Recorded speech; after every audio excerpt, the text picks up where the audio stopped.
오늘 성경 인물 106번째인데 여러분이 잘 아는 마르다와 마리아의 이야기를 우리 함께 나누길 원합니다. 우스갯소리로 이런 조크가 있어요. 예수님께서 십자가에 못 박혀 죽으실 때 가상체론을 했지요. 그래서 마리아와 마르다가 누가 예수님이 가장 사랑하는가 이렇게 내기를 했답니다. 마지막 부르는 사람이 예수님이 가장 사랑할 것이다 이렇게 이야기를 했답니다. 그런데 예수님께서 목마르다 그랬잖아요. 그러니까 마르다가 너무 좋아가지고 이야 예수님 나 사랑한다 그랬어요. 그랬더니 예수님 끝마디가 뭔지 아십니까? 목마르다 마리아 이렇게 했답니다. 누가 이겼을까요? 다 사랑했죠. 다 사랑했죠. 그만큼 마리아와 마르다 이야기는 우리가 너무 많이 들어서 오해가 많아요. 너무나 단순 비교를 하고 있기 때문에 마치 그것이 진리인 것처럼 굳어져 있어 버려요. 그래서 오늘 텍스트는 여러분 요한복음 11장이지만은 사실 마르다와 마리아를 이야기하기 위해서는 우리가 누가복음 10장을 이야기를 해야 돼요. 그래서 이 두 사건을 가지고 저는 이제 여러분과 함께 짧지만은 우리의 편견을 좀 내려놓았으면 좋겠다 이런 생각을 합니다. 누가복음 10장에 보게 되면은 예수님께서 나사로의 집에 들어가셔요. 나사로의 집에 들어갔는데 누가 맞이하느냐면은 마르다와 마리아가 맞이합니다. 그리고 마르다는 예수님을 대접하기 위해서 그 일행을 대접하기 위해서 음식을 준비를 해요. 그런데 마리아는 예수님의 발 앞에 앉아서 예수님의 말씀을 들어요. 그런데 그때 무슨 일이 벌어지느냐? 마르다가 지쳤어요. 심통이 났어요. 그래서 예수님 앞에 뭐라고 이야기하냐면 예수님, 동생 마리아를 명해서 나를 도와주세요. 이렇게 명하게 좀 하세요 그랬어요. 그러면 예수님이 그냥 마르다 이야기를 듣고 저 말이 맞다. 마리아야 좀 가서 도와라. 이러면 좋은데 그렇게 하지 않았다라는 거예요. 그러면서 반전의 말씀을 하셔요. 마르다야, 네가 나를 대접하는 것은 좋지만 마리아는 좋은 편을 택했다 그랬어요. 이 한마디가 여러분 우리의 기대와 달리 완전한 반전이에요. 그래서 교회에서 봉사하는 모든 사람들은 예수님이 이 한마디 때문에 전부 상처받았어요. 그럼 봉사하지 말라는 건가? 봉사는 예수님이 안 알아주는 거고 그저 예수님 곁에서 말씀만 들으면 그걸 최고로 여기는 건가? 그래서 모든 봉사자들이 전부 다 상처받았어요. 여러분 성경을 그런 도식으로 보면 될까요? 안 될까요? 어떻게 알았어요? 안 가르쳐줬는데. 근데 저는 전부 그런 식으로 들었어요. 그런 도식이 아니라는 거죠. 그래서 오늘 요한복음 11장과 누가복음 10장에 있는 이 두 사건을 통해서 우리가 가지고 있는 이 잘못된 비교와 도식을 깰 필요가 있음을 우리는 이제 알게 되는 겁니다. 그래서 마르다는 일하는 자, 마리아는 노는 자 이런 도식을 피해야 된다는 것을 우리가 발견을 하게 되는 겁니다. 적어도 우리가 생각을 해보면 그날 분명한 것은 겉으로 보기에는 마르다는 일하고 마리아는 일하지 않았습니다. 예수님 대접하기 위해서 분명히 음식을 준비한 사람은 마르다임을 우리가 알게 되는 겁니다. 그런데 우리가 한 가지 알아야 될 것은 뭐냐면 그 당시 유대인의 풍습이에요. 손님이 왔을 때 어떻게 했냐면 반드시 손님이 오게 되면 물 씻을 물을 갖다 주어야 되는 겁니다. 그러면 이 집에 적어도 우리는 뭘 생각하면 예수님과 예수님이 제자가 왔다는 것을 생각을 해야 되는 겁니다. 그러면 과연 여러분 성경에는 안 나와 있지만 우리가 조금만 생각해 보면 그 당시 풍습을 따라서 예수님과 제자들이 왔었을 때에 마리아가 물을 떠다 주지 않았을까요? 마리아는 과연 놀았을까요? 우리는 또 생각을 합니다. 여러분도 언니가 있고 동생이 있어요. 그런데 보통 이렇게 밥도 하고 음식 준비도 다 하고 그러면은 미안한 마음에 설거지는 동생이 하게 되어 있어요. 안 하면 언니가 시키면 되는 거예요. 예수님도 갔다. 뭐 체면도 필요 없잖아요. 그리고 또 당연히 마리아가 했을 것이에요. 뒷정리 누가 했을까요? 지쳤으니까 힘드니까 당연히 나눠서 하지 않았겠어요? 그렇다면 적어도 우리는 기억을 해야 되겠죠. 마리아가 그냥 논인물이 아니라는 것을 우리는 생각을 해야 되는 겁니다. 그렇기 때문에 우리는 마르다는 일하고 마리아는 논다는 도식을 결코 맞지 않음을 발견할 수가 있게 되겠습니다. 누가복음 7장 44절에 보면 이러한 내용이 나와요. 예수님을 바리새인 시몬이 초청을 했는데 발 씻을 물도 주지 않아요. 그런데 그 집에서 무슨 일이 벌어지냐면은 향유 옥합을 깨트린 한 여인이 등장을 해요. 그때 바리새인들이 예수님 앞에 시비를 걸어요. 제자들도 어떻게 합니까? 시비를 걸어요. 왜 이 값비싼 것을 예수님께 부으냐? 근데 예수님이 뭐라고 이야기를 하냐면 이렇게 이야기해요. 너는 나를 초대해 놓고 발 씻을 물도 주지 아니하였지만 이 여인은 나의 장사를 준비하고 향유를 내 발에 부었고 너는 나를 초대해 놓고 발 씻을 물도 주지 않았다는 거예요. 그런데 누구를 비난해요? 여인을 비난하고 있잖아요. 그러니까 그 당시는 모든 관습이 뭐냐면 손님이 오게 되면은 발 씻을 물을 반드시 대야에 담아서 주는 것이 풍습이었음을 알게 되는 겁니다. 그래서 우리가 지금까지 생각하고 있었던 그냥 우리 중심의 도식은 결코 성경을 이해하는 데 도움이 되지 않는다. 이러한 내용의 말씀이 되겠습니다. 그렇기 때문에 우리는 이렇게 생각을 해야 합니다. 마르다는 주님을 위해서 일한 것은 맞아요. 그러나 지쳤기 때문에 짜증낸 사람이고, 마리아는 일하기 전에 주님과 머물고 교제의 시간을 갖고 기쁨이 충만해서 그 힘으로 일한 사람으로 보는 것이 더 정확하다. 이러한 내용이 되겠습니다. 충격적인 내용은 뭐냐면 주님은 주님을 위해서 일한 것 가지고 뭘 하지 않습니다. 그러나 지치고 짜증내고 남을 정죄하는 것에 대해서는 우리 주님이 뭐라고 이야기합니까? 나와 교제하는 것이 더 낫다. 주님과 교제하면서 주님 말씀을 들으면서 그 힘을 가지고 봉사하고 기쁨과 감사함이 넘쳐나는 그 사람이 더 좋은 편을 택하였다라고 예수님이 말씀한다는 거예요. 그날 예수님이 마리아와 마르다의 집에 들어간 목적은 무엇일까? 배가 고파서 식사 한 끼 먹게 들어갔을까요? 그렇지 않습니다. 옛날에는 하도 배고파가지고 신방을 자주 다녀가지고 집에서 많이 밥을 얻어먹었어요. 저도 부목사 때 신방 얼마나 많이 했는지 몰라요. 왜요? 밥 주더라고 그냥. 그래서 꼭 때마다 일마다 열심히 신방했습니다. 아침에 나가다 저녁에 들어오고. 그런데 성도님들이 되게 기뻐했어요. 요즘은 신방 가도 밥 안 줘요. 그냥 밖에서 사 먹자 이렇게 이야기하지. 귀찮잖아요. 어렵잖아요. 자기 오픈도 안 하고 되게 어렵거든요. 예수님이 과연 밥 한 끼 먹고 신방 갔을까요? 안 해요. 예수님은 물고기 두 마리 보트닭개로 5,000명을 목에 담는 기적을 행하시는 분이에요. 예수님이 그곳에 들어갔고 생명의 말씀을 주기 위해서 들어간 거예요. 하나님의 말씀을 주고 생명의 풍성함을 통하여서 이 어려운 시대를 이겨갈 수 있도록 여러분 주님은 하나님 말씀 전하고 교제하고 들어갔다는 것을 기억을 해야 되는 겁니다. 신방도 너무 지나치게 많이 차리는 게 중요한 게 아니에요.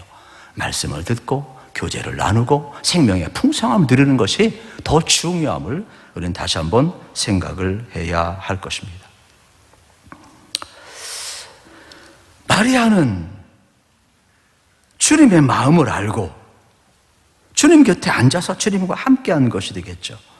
그러나 정작 마르다는 주님을 위해 일한 건 좋지만 정작 주님과 함께하는 시간을 보내지 못했다는 것을 항상 기억을 했으면 좋겠어요. 저는 여러분들에게 묻고 싶습니다. 여러분들은 어떠한 스타일입니까? 포가 하십니까? 위드가 하십니까? 하나님을 위해서 일하는데 지쳐서 남을 정죄하는 스타일입니까? 아니면은 위드가 하나님과 함께하며 그 주님과 교제를 나누며 그 힘을 가지고 기쁨과 감사함으로 여러분 신앙생활을 하고 섬기십니까? 우리 옆 사람 봐요. 포가신가 외도가신가.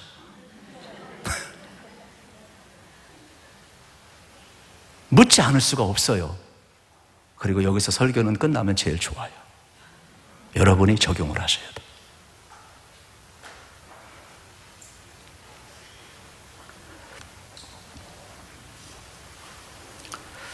저는 여러분들이 주님과 깊은 교제를 나누셔서 좀 기쁨이 충만하시고 그 힘으로 봉사하시고 섬기시기를 축복합니다.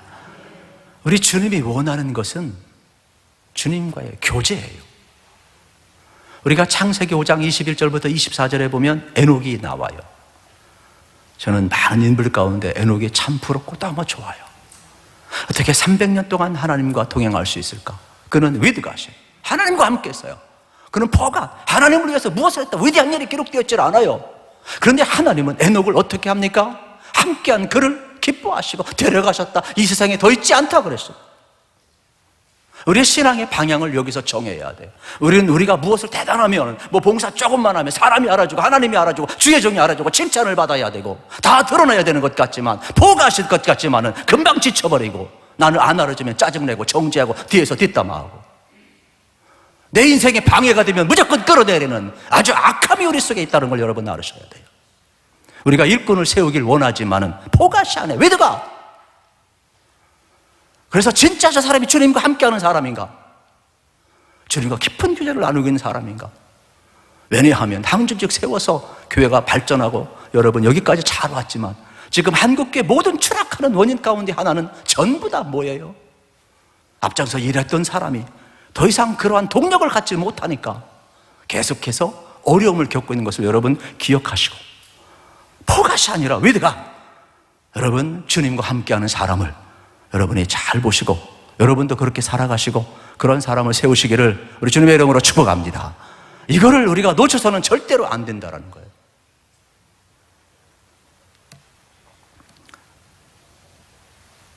시편 18편 1절에 보면 그 유명한 다윗의 시 노래가 나오죠. 나의 힘이 되신 여호와여, 내가 주를 사랑하나이다. 할렐루야. 저는 이 말씀이 너무 좋아요. 왜냐하면 구약 최초로 하나님 사랑을 고백한 사람이 다윗이에요. 구약은 모든 사람이 하나님 무서워했어요. 하나님 두려워했어요. 그런데 다윗은 나의 힘이 되신 여호와여, 내가 주를 사랑하나이다. 다윗은 실수도 많고 범죄함도 많고 연약함도 많아요. 그런데 하나님은 하나부터 열까지 전부 다윗을 감싸고 돌아요. 왜요? 하나님을 사랑했던 인물이 얼마나 하나님이 좋았는지 그는 양을 치다가 심심하면 하프를 키면서 노래했어요. 여호와는 나의 목자시니 내게 부족함이 없다. 찬양했어요. 다른 사람들이 조롱을 했어요. 하나님이 없나이다, 하나님이 없나이다. 그때 다윗은 어떻게 했습니까? 다윗은 내 눈에서 눈물이 흘러내리다 그랬어요. 그뿐만 아니죠. 다윗의 일생을 보게 되면은 그는 이렇게까지 이야기하는 장면을 이제 우리가 볼 수가 있게 되겠습니다. 주의 궁전에서 한 날이 악인들의 장막에서 첫날보다 더 낫나이다. 심지어는 내가 주의 전에 문지기라는 것이 더 낫대요. 얼마나 하나님을 사랑했으며. 저는 여러분들이 이러한 깊은 영성 좀 가지시고 진짜 하나님이 여러분을 좀 감싸고 그 은혜가 꼭 넘쳐나기를 축복합니다. 얼마나 좋았으면 에녹도 그렇고 다윗도 그렇고, 이 교제가 더 중요한 거예요. 우리는 완벽한 존재가 아니에요. 그래서 그 교제를 통해 기쁨이 회복될 때 그 힘으로 주의 일을 하는 것을 우리는 기억을 해야 되겠습니다. 또 하나 생각할 점은 이러한 내용이 되겠죠. 마르다는 마리아를 정죄했어요. 예수님, 동생에게 좀 명해 주세요. 나는 일하는데 저는 예수님 앞에서 딸랑딸랑 하고 있어요. 그런데 마리아는 언니 가만히 있어. 왜 왔다 갔다 해? 지금 말씀 시간이야. 왜 괜히 주방 왔다 갔다 하면서 시끄럽게 하고 나 말씀 좀 어떻게 해? 할 수 있어요, 없어요? 할 수 있어요. 저는 신방 가서 말씀 듣고 기도해야 되는데 일어나가지고 막 불 켜고 가스불 켜고 막 전화 받고 막 이런 사람 보면은 약간 제가 민망해요. 아직 말은 안 했지만. 왜요? 마리아는 그렇게 할 수 있어요. 언니하고 동생하고 친하니까. 언니 좀 가만히 있어. 나 말씀 좀 듣게. 왜 이렇게 요란 떨어 부스럽게. 예수님이 여기 왔는데 말씀이 우선이지 뭐 하는 거야? 그렇게 말하지 않았어요. 할 수 있는데도 언니를 정죄하지 않았어요. 여러분, 우리의 신앙은 어떻게 해야 되는가? 깊이 있게 생각을 해야 돼요. 또 하나 생각할 점은 이런 거예요. 마리아는 예수님의 말씀에 순종하고 예수님의 말씀을 잘 들었어요. 예수님을 주인으로 초대했어요. 가정에 여러분 어떻습니까? 초대를 했어요. 그런데 마르다는 자신이 초대해놓고 자신이 주인 노릇해요. 예수님, 동생에게 명하세요. 내 말 들으세요. 동생에게 좀 혼내줘요. 내 편 좀 들어주세요. 자기가 주인 노릇했다고. 우리가 신앙생활 그렇게 하는 사람 되게 많아요. 무슨 일 할 때 목사님 이렇게 해주세요. 저렇게 자기가 주인 노릇해. 그래서 우리 교회는 하나님이 주인 되고 예수가 벌이 되고 성령님이 새롭게 하시며 사람을 살리고 사람을 세우는 교회가 되기를 축복합니다. 이게 남 이야기가 아니라는 거예요.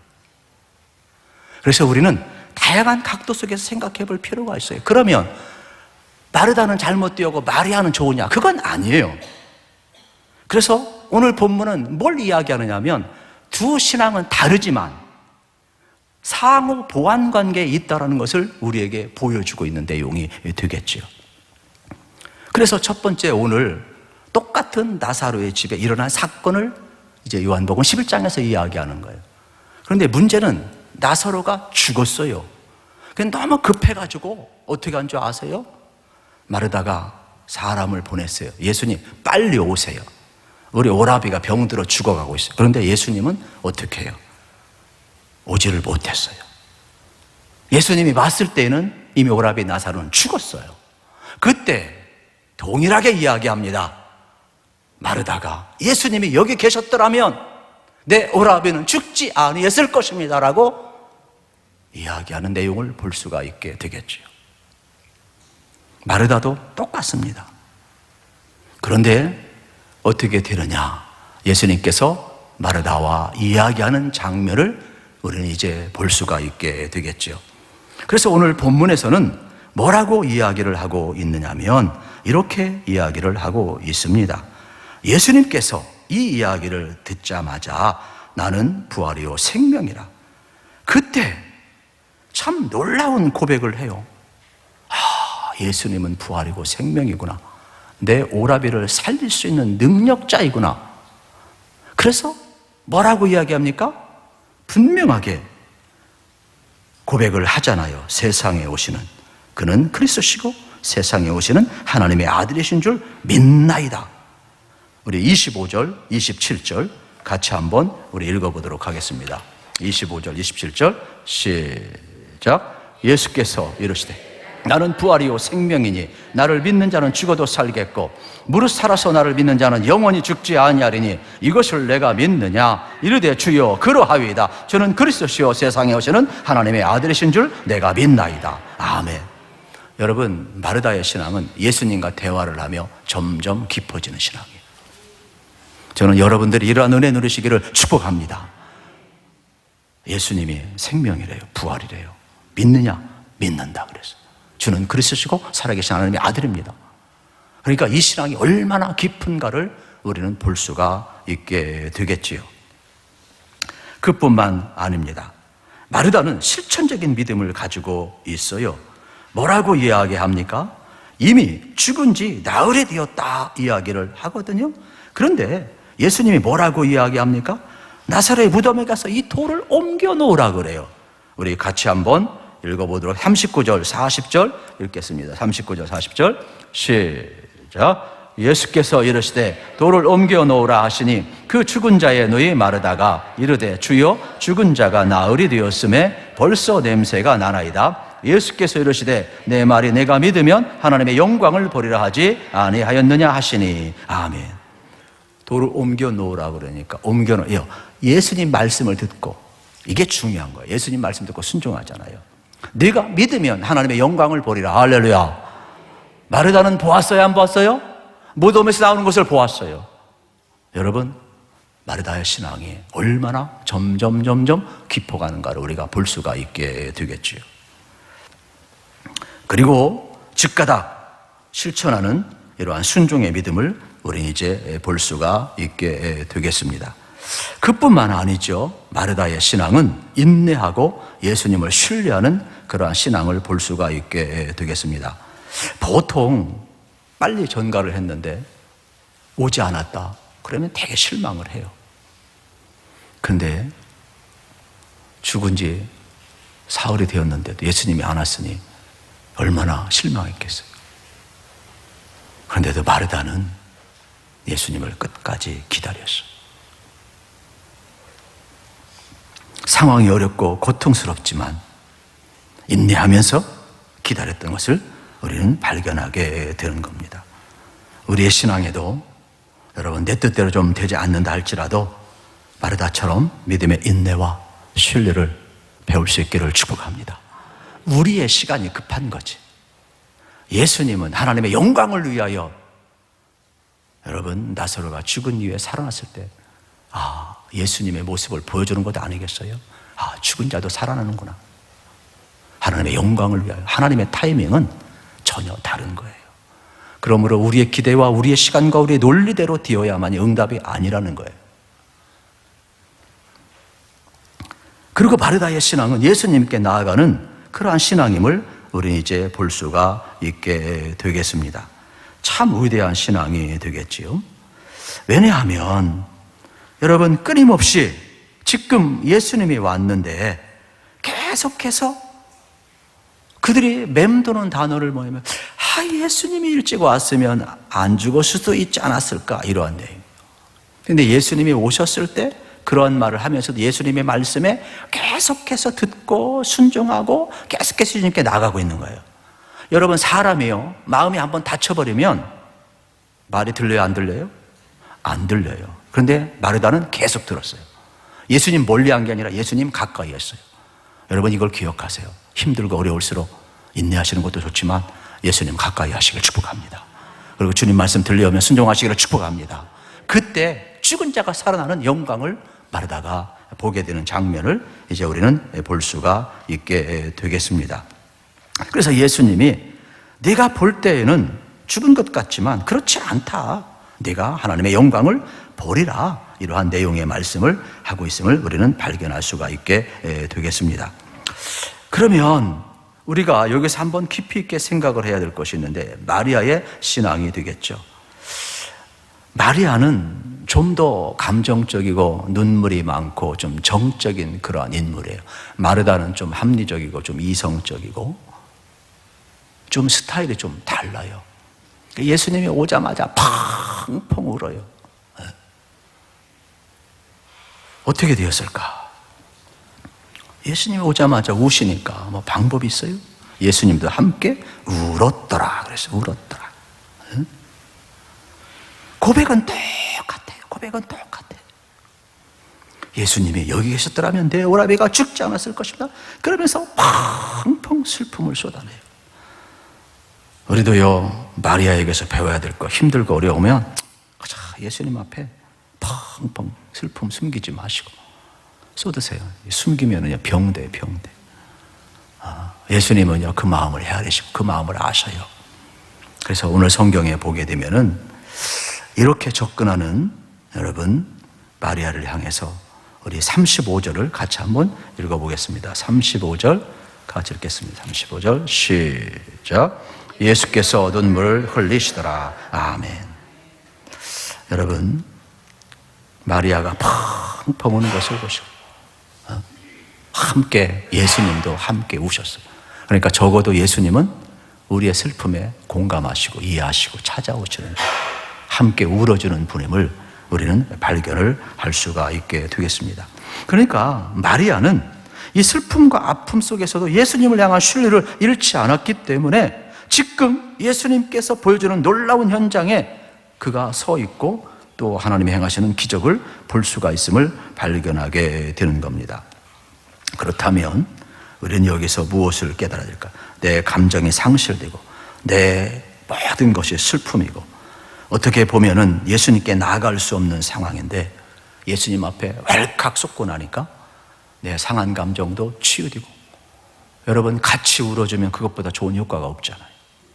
그러니까 마리아가 다시금 어떻게 됩니까? 힘을 얻는 그러한 장면을 이제 우리가 볼 수가 있게 되겠습니다. 그래서 오늘 35절이 대단히 중요한 내용이 되겠습니다. 오늘 예수님은 단순히 기적만 행하시는 분이 아니라 우리의 고통도 함께 느끼시는 분임을 우리에게 표현해주고 있습니다. 그래서 우리는 마르다와 마리아, 기존적인 단순한 비교신앙을 가져서는 안 되겠습니다. 오히려 서로 보완적이고 다른 신앙의 다양한 모습을 우리에게 보여주고 있다. 여러분 이렇게 생각하시면 참 좋겠습니다. 중요한 것은 마르다와 마리아도 다 예수님을 향해서 가고 있다는 것이죠. 우리가 사람을 보면 이렇게 바늘로 찔러도 피 한 방울 안 날 사람이 있어요. 그런데 그 사람이 냉정한 사람이 아니에요. 그 스타일이 이성적이고 이과적이고 합리적이고 그래서 그런 거예요. 또 어떤 사람은 보면 논리도 하나도 없어. 비논리, 앞뒤도 안 맞아. 근데 정이 많아, 사랑이 많아, 감정이 얼마나 풍성한지 몰라요. 우리가 볼 때는 이거 뒤죽박죽인데 그 사람 가면 사람을 막 살려내. 마리아 형 같은 사람이 있는 거예요. 그래서 신앙이라는 거는요, 이게 다양한 모습으로 표현되는 것이, 이것이 좋다, 저것이 좋다, 그렇게 할 수는 없어요. 그래서 마리아와 마르다를 통하여서 여러분들이 우리가 가지고 있는 도식을 좀 벗어내시고 어떠한 스타일이든 간에 예수님을 향하는 은혜가 주어지기를 우리 주님의 이름으로 축복합니다. 그때 마르다와 마리아의 신앙은 우리에게 엄청난 도전을 주고 있음을 볼 수가 있게 되겠습니다. 그러면 결국 나사로가 살아나잖아요. 그러면 단순히 나사로를 살린 사건을 기록하기 위해서 이 사건이 기록되었을까요? 아니죠. 예수님의 생명이라는 것이죠. 예수님의 부활이라는 것이죠. 그럼 나사로 사건을 통하여 장차 예수님이 어떤 생명과 부활로 우리에게 나타남을 보여주는 사건이 되겠죠. 이 말씀을 통해서도 저는 여러분이 예수님의 생명이 되기를 축복합니다. 그래서 우리 가운데에도 예수의 생명, 예수의 부활의 권능이 얼마든지 우리도 어떻습니까? 나타날 수 있음을 발견하게 되는 것입니다. 그렇습니다. 이 세상의 주인은 바로 생명과 여러분 모든 것 주인은 예수님임을 상징하는 이 사건이 되겠습니다. 세상은 여러분 죽음이 지배하는 것 같지만 아니에요. 예수님이 지배하고 생명이 지배하고 있음을 발견하게 됩니다. 예수님은 부활과 생명의 주관자이시기 때문에, 주인이시기 때문에 모든 믿는 자를 영원한 생명으로 인도한다고 말씀하고 있음을 볼 수가 있게 되겠습니다. 간절히 바라기는 우리의 신앙이 여러분 마르다처럼 표현될 수도 있고 마리아처럼 표현될 수 있지만은 항상 예수님께로 향하시기를 축복합니다. 예수님을 신뢰하시기를 축복합니다. 그래서 예수가 정말로 생명이고 부활이고 능력임을 여러분 믿으시고 고백하시면서 그 은혜 안에서 살아가시고, 더 간절히 바라기는 우리가 주의 일하다가 지치지 않았으면 좋겠어요. 주님과의 깊은 교제가 이루어져서 그 힘으로 그 능력으로 주의 일하실 수 있기를 축복합니다. 기도하겠습니다.